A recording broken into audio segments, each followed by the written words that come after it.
Yo, yo, get up, nah I ain't a quitter. Toss me the ball, I'm a really big hitter.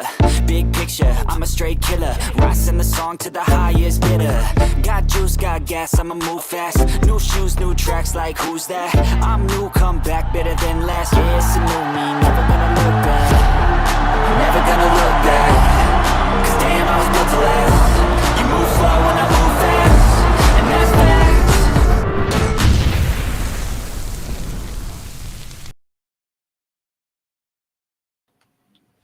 Welcome to the Chicago Sports Podcast. Thank you guys so much for tuning us in tonight. Monsters of the Madhouse. Perfect way to begin the weekend. There's never a bad time to talk about our Chicago Bears. And that is why we appreciate you all so much. Thank you. I'm Matt Cooper. I got Keds the Canuck with us tonight for the first time, man. We were just talking before, knowing each other here for a couple of minutes. Dude, it's good to have you on. Thank you very much, sir. Much appreciated. Good to be here. Good to be with my guy, Country Santa, right next to me, too. Country Santa. Brian, you didn't tell me that. You didn't tell me you had yourself a nickname the little time we've known each other. Yeah, I got several. That's the thing with this beard. I mean, I can shave it, and then by Monday it's back. So I got to, with my looks changing like they do, and the post office keeps updating pictures. I got to change names. I got to change looks. Yeah. I guess that gets harder then. The older you get, they got all these things you got to start lining up. Stuff that we could all look forward to, right, Brian? Well, and the tricky part is just trying to remember. Ooh. Well, we want to get to that part. So, but next time, Brian, just don't hide anything from me anymore, all right? So when these nicknames start popping up, you got to start telling me this. Fair enough. We'll talk about this off the air. So, thank you guys. You guys can share this video with all your friends. If you got your friends that are diehard Bears fans, share this video and let them know about Monsters of the Madhouse Chicago Sports Podcast. Getting ready here for free agency too, guys, which starts on Monday. There's a lot of crazy stuff going on. And a lot of crazy stuff going on with the Bears right now. We had some big trades this week. We also had to say goodbye to a couple of people. And there's one in particular of a man that we're saying goodbye to, a man that is local, a man that I could honestly say that, and you guys could probably back me up on this too, a fan favorite for the Bears, and that is Jack Sanborn. Why does it suck losing Sanborn? As we heard earlier this week, Jeremy Fowler of ESPN reporting that they are not going to tender him. So that would create a space of $3.263 million, a man that I always enjoyed watching play, a man that I thought gave it his all every time you watched him play.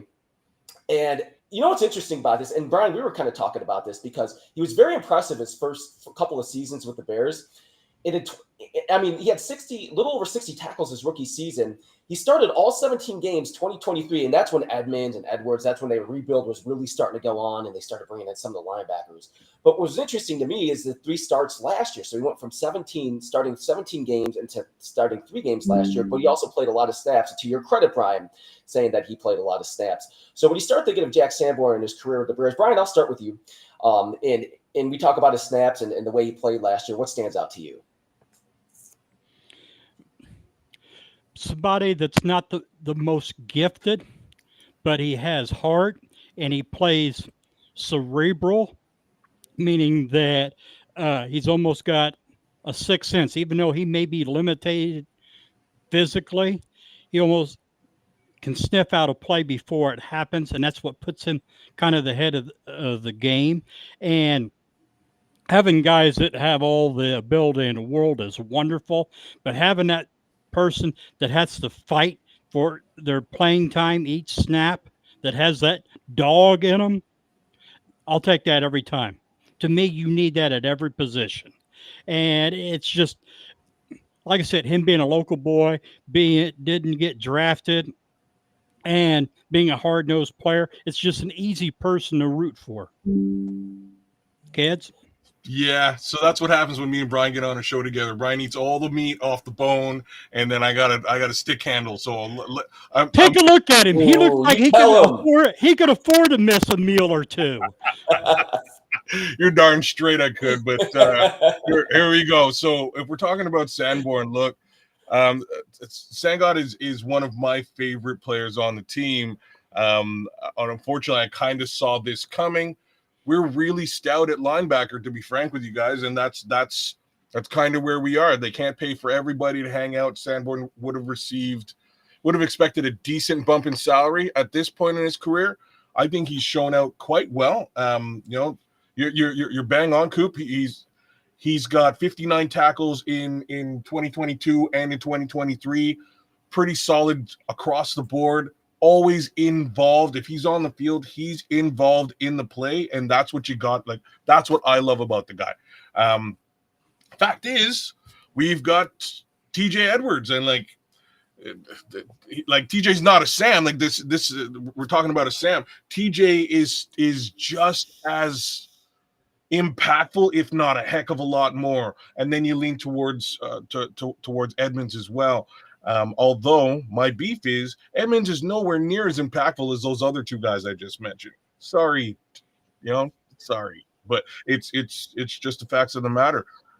In any event, I'm going to miss Sanborn for sure. That impactfulness that he brings to the table, that hunger he brings to the field, is going to be a little bit missed, I have to say. So, shout outs to Jack Sanborn wherever he winds up. I know whatever team he's on, he's going to make an impact for sure.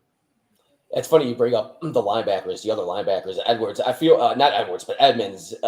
Some of our past shows on Friday nights, I feel like he's been a hot topic name when you start talking about Bears and guys that could go forward with. But I digress just a little bit. I think the reason is too. Here's another thing, guys. Listen, Jack Sanborn. We were kind of talking a little bit about this before we jumped on tonight too. You love the story of the undrafted free agent. Anytime you get the story of an undrafted free agent coming in and making an impact, I don't care what team that person is on. That's a guy you always cheer for, because that's a guy that's doing everything he can to bust his ass to try to get in the NFL.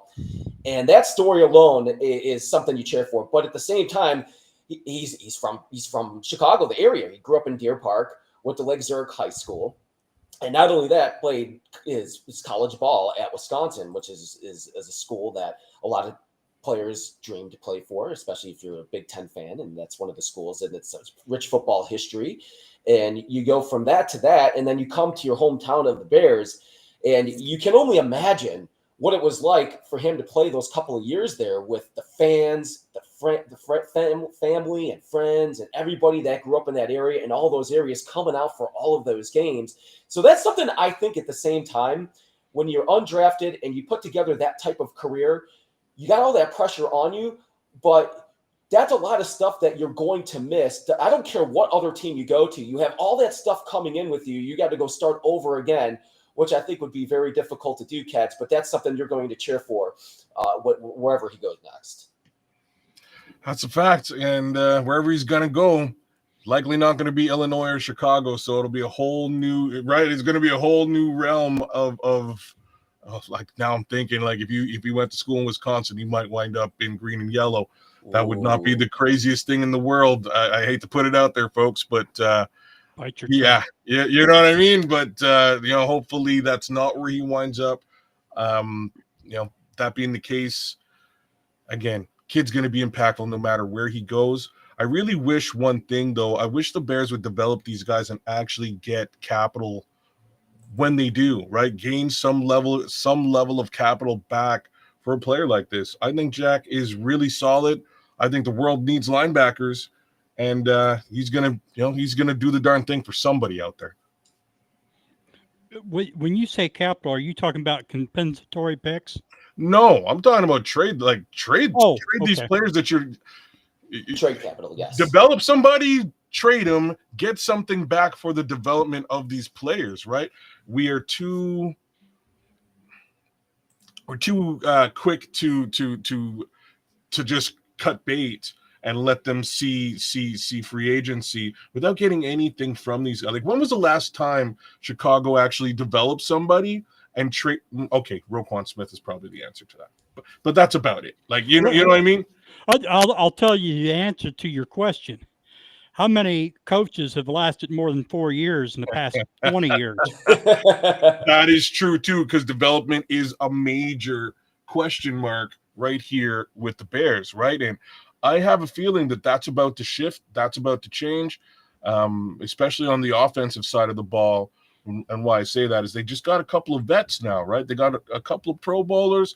Hopefully those guys can start to trickle down and help develop the younger guys that they've drafted as they move forward. But we'll see if the same type of thing happens on the defensive side. he talked about me not leaving any meat on the bone. He not only chewed up the bone, he licked the plate too. There is nothing but a Ooh. wash towel for me. That does tend to happen sometimes. So there is that. There's gonna be some. There's gonna our post game show is gonna be very interesting tonight. But I might be staying out of that one though for a little bit. Oh, yeah, it's going to be a prelude to WrestleMania. I can tell you that. Thank you guys all in the chat room tonight here. Monsters at the Madhouse. Please go ahead and share this video with all of your Bears friends. We appreciate you guys' support. Like and subscribe on our YouTube page, our YouTube channel, and get all the notifications when all of our new shows pop up. You know, guys, I was looking at the chat here. We're talking about Jack Sanborn, how much it sucks that we're going to be losing him. And thank you guys. I see you guys in here too. But I was just looking at Zach's comment here a second ago because it's something I was actually thinking about right before he made the comment here. I'm going to pull it back up. He said, because we were talking about Sanborn, couldn't make special teams. He played good, which I agree with that. Could you keep him around for $2 million a year? Because I was thinking about that after we released him, because it's going to be about $3.263 million. But is there an opportunity? He goes out there, he sees his market. Is there an opportunity that he could come back at a lower price to the Bears' needs? I don't think so. I still think he's going to go out there and make his money, but is that a possibility? So, Brian, before I eat all the meat off this one, I'm gonna throw it over to you first, brother. Gee, thanks, because I'm putting another hole in my belt to hold my pants up. Another hole. I didn't say which end. Okay, I just said another hole. I just heard hole, man. That's all I heard. No, seriously, I think there's a very good possibility. I kind of think this is the reason why they didn't tender his contract, is to give him as an appreciation. Hey, let's see what the rest of the league. We think your value is this. Him and his agent think their value is something else. Let's see what the league says, and maybe we could, reach a compromise. I think that's very likely because what we just talked about, the guy was born and raised in this area. He was a Bears fan, went to school in this area. I mean, he's basically, I don't have a map in front of me, but I'll say within 100-mile radius of where he was born and raised, where he went to school, and where his favorite team and the team he plays for. That could come into play where he gives a little bit of a discount. At the same time, he's like every single one of us that has a job. You want to make every single extra cent that you can without, hurting yourself. So, yeah, I think it's a very strong possibility. All right, kids, now it's your turn. All right, you didn't eat off the bone on this one. I'll be frank with you because I actually completely disagree. I don't. You made some really good points though, that I hadn't considered. The reasons why I disagree is twofold. Reason number one, Eamon Ogbongbemiga. Say that 3 times fast. I can't say it one time fast. Amen. We're glad you said that. No problem. I practiced and it worked out. It comes out. It rolls right off the tongue at this point. In any event, he really stood out last season in a very big way, as well as on special teams, which was mentioned there in the chat a minute ago. Jack really didn't do the special teams thing. Well, Amen does. And he's usually that guy who gets them tackles if it ain't Daniel Hardy. Both of them bring, they bring a lot to the special teams realm, as well as when they play linebacker. Eamon was all over the place when he got the opportunity. So what I'm looking at here at this point is they got another young UFDA. They re-signed Eamon. He's going to be their guy as opposed to Jack this time around, and I believe he fits Dennis Allen's style of player a bit better. There's another guy on the team that actually does too, and that other guy would be Noah Sewell. I have a special place in my heart for Eamon Ogbongbemiga. I do not for Noah Sewell because he does not bring the special teams value that we just described, and he had a heck of a hard time just getting on the field over the course of the last couple of years. Mind you, they spent draft capital to get him. They drafted him. And this is the difference between Eamon, Jack Sanborn, and Noah Sewell. So at some point, they're going to want to look at Noah Sewell and go, we spent money, we spent capital to bring you in. Are you worth that capital? Or do we, let's give you at least the opportunity to show us that you are. So I think that's where we are as Bears fans across the board. Again, unfortunate to see Jack go. The upside is, hey, Aunt Mass, what's cracking? The upside is, right, they get to They get to see what they got in Noah Sewell, and they get to see what they got in Amassed Agbagbamiga. Well, as far as Sewell, he hadn't showed squat in the past 2 years. Now, Not a granted, he's been injured. If I'm looking at college tape and their measurables, yeah, I'm going with Sewell. If I'm looking at NFL production, it's Sanborn, and it's not even close. Mhm. Well, And real quick, to take in what you just said, granted, Sewell is a Ryan Poles pick, but he's not this coaching staff pick. that is a good. Well, here's where that becomes interesting. If you look at measurables for the players that have played in that role, that Sam role for Dennis Allen, they look, smell, and feel a heck of a lot like Noah Sewell. All right, so I'm going to have to put that out there. He's definitely a quote unquote fit on paper. The question is, can we move him off the paper and onto the actual football field and see something work? Because, yeah, I'm with you, Brian. I haven't seen anything happen with Noah Sewell, so I'm not all that stoked. What up, Crooked? It's a good point you bring up, too, and something to keep in mind as our moves are happening right now, and free agency begins on Monday. This is a whole new coaching staff. Yes, Ryan Poles and the general manager, he had these picks before, but what's happening right now, Jack Sanborn, who we all like a lot here, also, at the same time, as we're talking about money, this could also might not be a fit in Dennis Allen. Maybe he looked at him and said, maybe this is not a fit for what I'm looking for, and I'm trying to find something else that we could get in the draft, which brings me to my next question as we talk about Sanborn and the possibility, well, it looks like he's gone. What do we do to replace him? Now, Keds, we were talking about this earlier, that it's already on, or maybe, Brian, it was you that were talking about this earlier, where it's already on the roster. It was you and I. Yeah, it was me and you. Okay, yeah, you're talking about how you already think he's been replaced. Oh, they picked up that special teams guy from Kansas City, Swayze Bozeman. Yeah. Bozeman, yeah. He's supposed to be like a special teams ace. I don't know what he brings to the table as far as actually starting, or at linebacker. But as far as specialty, if you're talking your fifth or sixth linebacker, they usually are your special teams guy. Well, I think you just kind of nailed it right there, right? So I think the Swayze Bozeman move is probably to have him actually do just what you said. Focus on special teams. You're going to be a special teams whiz. They're probably actually going to, because they just signed Amassed Agbagbamiga. Right? Yes. So he's actually gone through through being retained. And in that respect, I think they're going to give him a shot to play and fill the quote unquote Jack Sanborn role if Noah Sewell does not show up. And I think Noah Sewell is going to be given full carte blanche and an opportunity to do exactly that. But, as the three of us have pretty much noticed, absolutely nothing. Nothing's gone on with Noah Sewell that has been positive as far as being on the football. He was a healthy scratch more frequently last season than he was actually active on the field. So that being the case, I think it's Amon's job to lose, and hopefully, maybe, potentially, Noah Sewell may rise to the occasion. It's funny you say that, because I was just thinking, I'm like, how many games was he a healthy scratch last year, Noah Sewell? A bunch. It was quite a bit, wasn't it? And as we're sitting here talking about a replacement and who we think is going to step up, which we still have a lot left here, too. As free agency starts on Monday, too, we're talking about Jack Sanborn, how much it sucks that we're losing our guy here from Chicago, Jack Sanborn. Thank you guys all in the chat, too. I see Atmos. I see James Childress in there, Clip Victoria. Hey, Cliff. Brandon's in there. What's up, guys? Dude, thank you guys spending our Friday night with us tonight, man, talking about the Bears, talking about the NFL. And you guys could like and subscribe on our YouTube page as well, and you get all the notifications on our shows, as well as sharing our video, and to all of your other diehard Bears friends.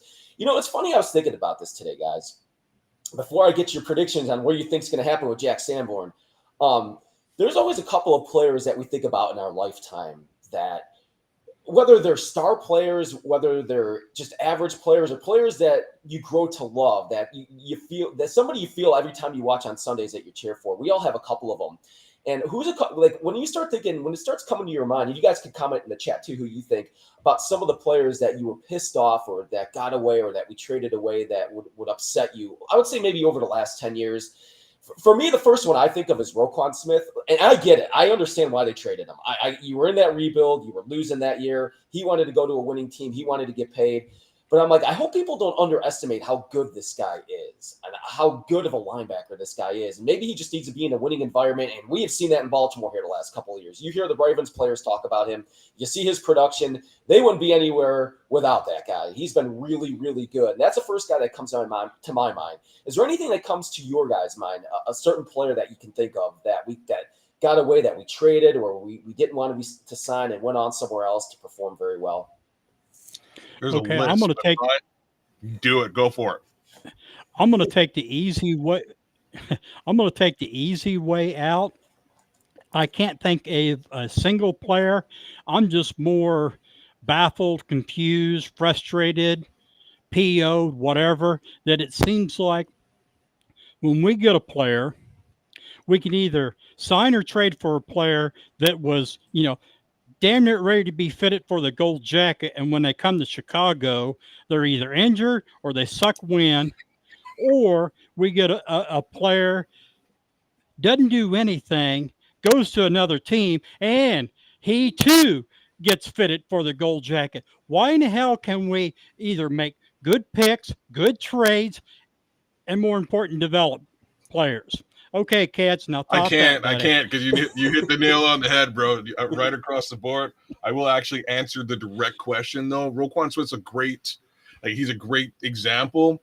There's so many of them. Alshon Jeffrey's an example of this, where he definitely left the team, wound up in a better situation, and won a Super Bowl. Like, he's just an easy, quick example. Another one more recently, and I'll give you sort of the up and the down. One would be Nick Kwiatkowski. Very similar to the Jackson. Like, as soon as I heard this happen with Jack, I was like, damn. And it just immediately reminded me of the Nick Kwiatkowski situation.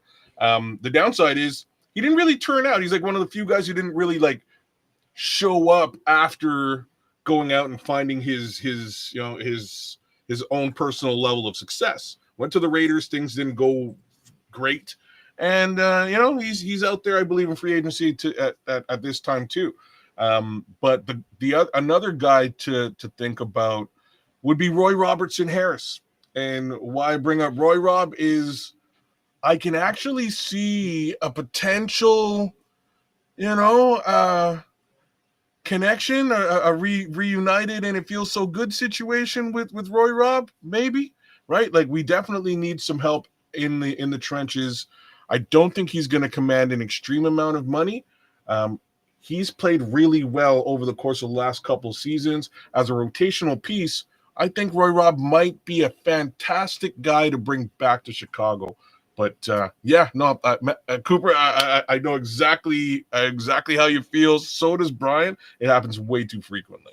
There's two as we're sitting here talking, I was just coming across a couple, because there's a lot of names that have left the Bears that have gone on and have good careers. Obviously David Montgomery would be another one who I was always a big fan. That's another guy I said don't underestimate how good he is, because I thought he played very well, especially on some bad football teams that we had those years. But who's another guy that I think had a pretty solid career after he left us was Charles Leno. Remember Charles Leno that we had as a tackle? And then he goes to Washington. I thought he was on Washington for a couple of years and listen, I'm not going to say he was one of the top 5 best tackles in the league. You're not wrong. He was, to me, a lot better than I thought. He was a solid player for them. I'm like, how does that happen? How does a guy like that leave us, who underachieved, let's be honest, and he goes there and he has a successful career? So James Daniels is another great, you know what I mean? He's a great example. Charles Leno, though, man, like, Charles Leno was first off, I believe he was a 7th round pick. Should not have been the starting left tackle. Worked his way into a massive contract, which means he played solid football for a very long time. The second pen went to paper, he got on his knees, asked his wife to marry him, and forgot how to play football for 3 years. Like, that was basically what happened. Right. Don't that sound familiar? Get married and life goes. But that's another I story. can't Story. relate. Story. Thank you. Story of all three of our lives. Apparently, I was just gonna say, yeah, like that's what happened to Charles Leno right after he got out of Chicago, and they were finally like, dude, like you're stinking up the left side of the field in a major way. He goes to Washington he's reinvigorated. He's back to being the guy that he was 3 years before. Works himself into an even bigger contract. I don't know. Like, I wish I could really tear down Charles Leno. He had a fantastic long career, and one more time, he was a 7th-round pick. Odds are he probably shouldn't have been starting at left tackle anyways. But there he was. 40 plus million. I bet you he's made over $100 million in the NFL. Crazy. We got the chat room all coming in on Charles Leno. That is surprising. Leno's last year with the Bears, he was always on the ground. He was. I think that's so true. He was. What was it? The Walrus? We're calling him Walrus because he was just flopping around on the ground 90% of the time. It was a really bad showing that season with Mitch Trubisky, that final season, and they had to do something about it. And the something was, dude, we're paying you way too much money. You need to go. I think they saved like $27 million cutting him when they cut him. It was like a massive savings. Mm-hmm. But it all this whole conversation all goes right back to, so you develop a 7th-round talent into a starting left tackle in the NFL, and you get nothing for him. Like, imagine that. And this is a story with David Montgomery. It's the same story with Charles Leno. Same story with James Daniels. The list is astronomically long. Whereas other teams turn around, they develop a talent. If they don't want to pay him, like Trey Hendrickson has it, for instance, he moves on and he actually generates capital for them to build their team with. I don't know why Chicago can't do that, but I think maybe Brian, maybe you're right, man. It's just the fact that these coaches are never around long enough to really, put their foot down and develop correctly. But in all those cases, I think all of those guys were developed well. I don't know. The deal with Leno, did he do that great, or was he just starting out of necessity because they didn't have anything better? Well, you have a mop handle. You had Charles Leno. Yeah, a little bit of both. Yeah, I think you're a little bit. I think you're onto something there, Brian. When you look back at that too, yeah, that can be that, and could have been better coaching too. You go off to Washington. What was Ron Rivera was his head coach, the head coach at the time when he was there. So, you put all that together. I mean, there's factors and everything. I always think these games are so much fun because this can happen with any one of your favorite teams. It doesn't just have to be the Bears, but you look back at any one of your favorite teams, and you could always look at some of them players and like, man, how did that one get away like that? So I was like, I thought it'd be fun to play that game with everybody tonight to see, as we look at Jack Sanborn, because there's a lot of players that we can compare that to. So we thank you guys as we wrap things up here with Jack Sanborn. Prediction, what do you think is going to happen with him? I see people talking about he might have that reunion with the Cowboys and Matt Eberflus down in Dallas. I don't know if that's going to be the case. I don't know. Is his playing time got lost a little bit last year? Was that part of him? Was that part of his scheme? I have no idea. But there's other teams, there's other ready-made teams, playoff-ready teams like the Ravens that are always really good at taking players like this that they can plug and play and put on special teams that I think would be a good fit for. So is there any teams, you guys have any predictions, do you think where he'll end up? I know, Kedge, you were talking a second ago, bringing up the Wisconsin in the Wisconsin where he played at Wisconsin. Could he be a Packer? I was like, you had everybody's eyes lighting up when you said that. I'm sorry. I have no problem. Like, whoa. It was mostly rooted in the fact that that's where he went. He went to school there, so potentially, maybe, possibly, yeah. Do I want him to go there? Absolutely not. I would see in these scenarios where you cut somebody, you have no control over where they go, and that's the other piece to this thing, right? If it's a trade, at least you can determine, you kick this guy over to the AFC, right? Like that's just a more beneficial situation. Right now, yeah, he could be a Packer, and I don't see. And like I'm saying that out loud, but he could be a Lion, he could be a Viking, all just the same. Because again, we have no control over where Jack Sanborn winds up. But the prediction I would make is he'll probably wind up with the Raiders. That's my prediction.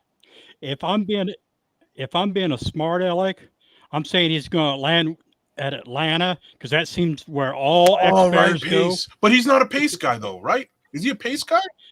Wait, Well, no, No. he is a see, pace that's guy. where He's a pace guy. Is he a pace guy? I thought he was a polls guy. Didn't he come in 2020?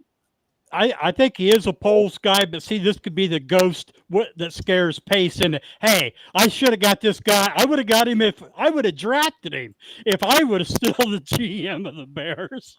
But in all honesty, yeah, as scary as it sounds, one of the other three NFC North teams is a logical choice. Jack Sanborn was a polls guy, by the way, 2022. He so was a that polls guy. I'm looking I thought so. I was 2022 like, as well. I don't think it goes back that far as being a pace guy. It's like I knew he came in recently over the last couple of years. So no, it was a polls guy. But again, to what we were saying, it's a whole new coaching staff. So as it goes in and out and figure out who they want, who they don't want.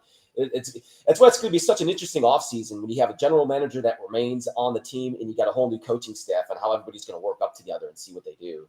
So it's going to be interesting to see, guys. And we're excited to see that.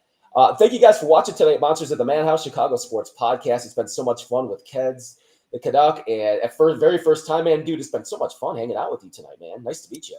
Appreciate it, and always fun to hang out with my guy Brian, Mr. Brian, that is. Great to meet you, Coop, and great hanging out. Glad we had the ability to chop it up and talk a little bit about our favorite team, and more importantly, the departure of Jack Sanborn. We also got to talk about the signing of Eamon Ogbongbemiga, and I'm just going to say I think Eamon's going to I think he's going to fill them shoes in a major way.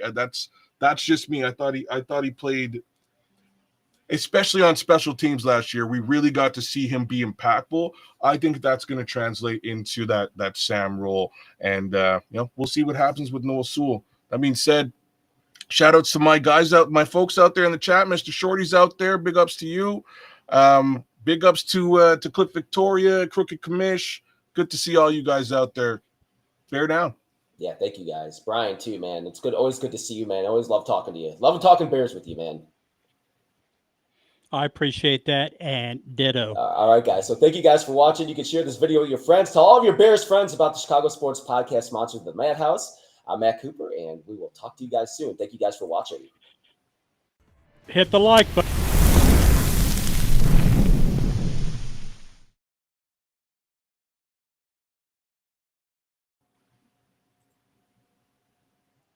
Sorry, I didn't